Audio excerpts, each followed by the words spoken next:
Hello, thank you so much for joining me today. Today we are in the beautiful community of Cross Creek Ranch located in Fulshear, Texas.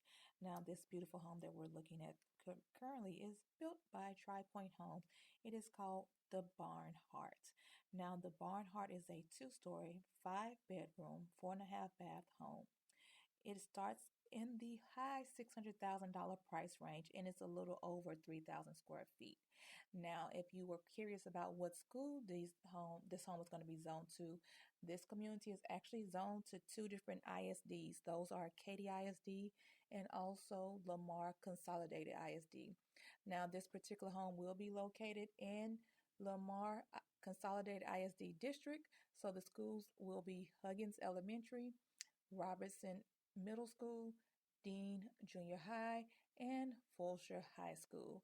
Now, if you are interested in seeing what other communities we have around the Houston metropolitan area that you might be interested in, make sure you hit that like, subscribe, and that bell to be notified of new weekly videos.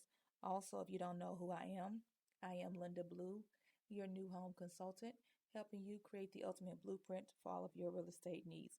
Remember to leave a comment below to let me know what you think about this home, this builder, or any other real estate question that you might have.